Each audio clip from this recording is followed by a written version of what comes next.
I have my duty to talk about current update.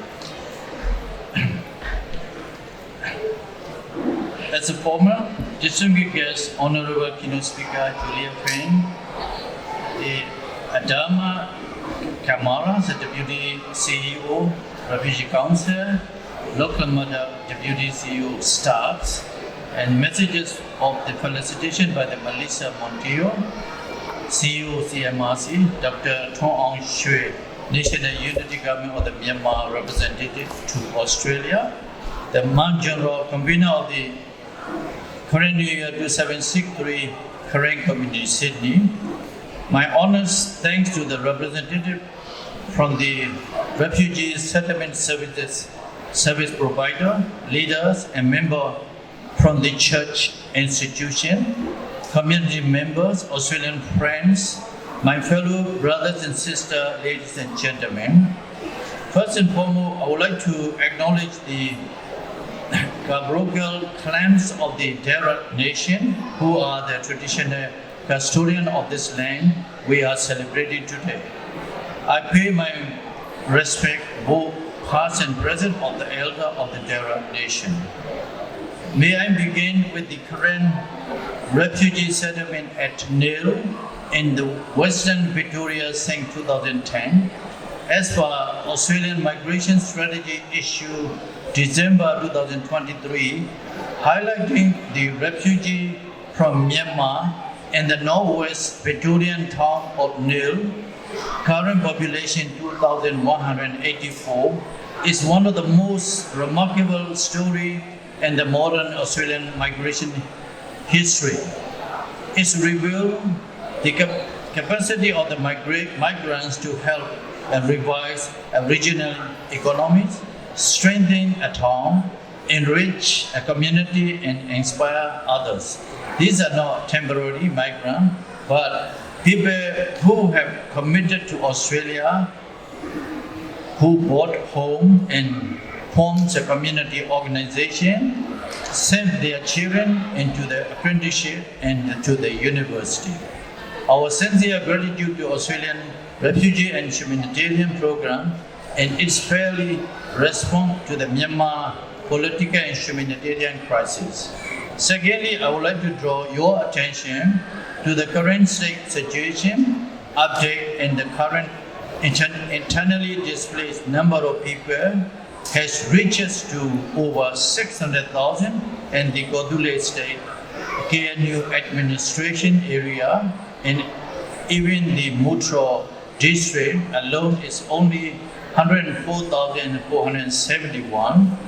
The ongoing violence and instability in that area have resulted in a significant impact in the life of the infected communities.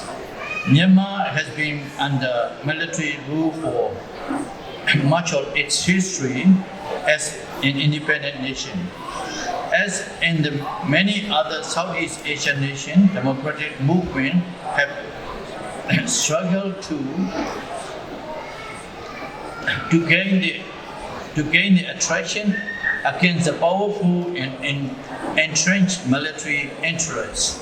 After a decade of the democratic reform, driven by a series of popular uprisings against the military government, Myanmar seems to break from the past. 1990, 2015, and 2020, the country held free and fair election, which the NLD won landslide victory, but the Tamaro seized power since on the 1st February 2021, igniting nearly 3 years of brutal civil conflict, which government has killed thousands of civilians. The number of villagers displaced in the Kodule current state has increased since the February 2021 military coup, despite the growing need for humanitarian assistance. The reality is that Burmese military is suffering widespread defeat and losses. Following losses, the military junta is using excessive area and the artillery attack targeting civilian population and buildings such as school, churches, monastery, and the hospital that have driven us the number of internally displaced persons in the Cordillera state. To date, at least 637,414, an increase of 20% for the period of February to July last year, 2023. Due to the airstrike and indiscriminate heavy long-range artillery shelling into the villages, farming area by the military troops has caused more displacement. 6 years 2021 to 2023, over 82 airstrikes, injured 33 civilians, killed 19 civilians, and over 3,884 artillery shelling, injured 64 and killed 32 civilians in the Mutro district, current state. The Mutro district has to live in constant fear, hiding in the jungle for their safety and unable to return home to do farming or their livelihood. On the October 27 of 2023, three Brotherhood allies, Myanmar National Democratic Alliance Army MNDA, Arakan Army AA, and the Armed National Liberation Army TNLA, whom are a coalition of the three ethnic armed groups, launched a well-coordinated offensive in the Western Shan State, which is the largest of the Myanmar 7 states by land area.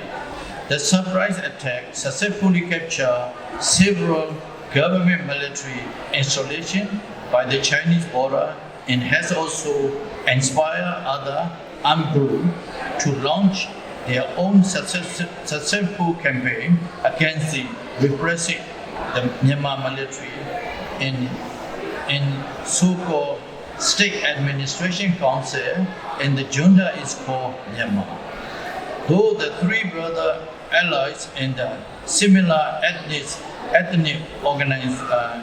armed group have not taken over the whole country, and the Tamil is still as far more firepower than the other of the armed groups. In the October 27 offensive and ensuring military success has killed a portion of the hope the military dictatorship could be toppled.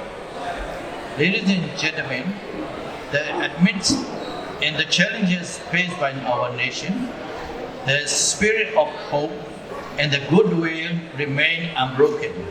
Myanmar people hold steadfast in their resilience and determination to overcome adversities, striving for peace, democracy, and prosperity. During the joyful reason, as we celebrate the joyful Christmas, and anticipated in the opportunity that New Year brings, we also reflect on the importance of the unity, compassion, and the support for one another. The Myanmar people cherish these values daily and look forward to a future where the harmony and progress prevails. Happy New Year to you all. Mani Oke, Pudu Buddha, also last time. Thank you again. Thank you. Bye-bye.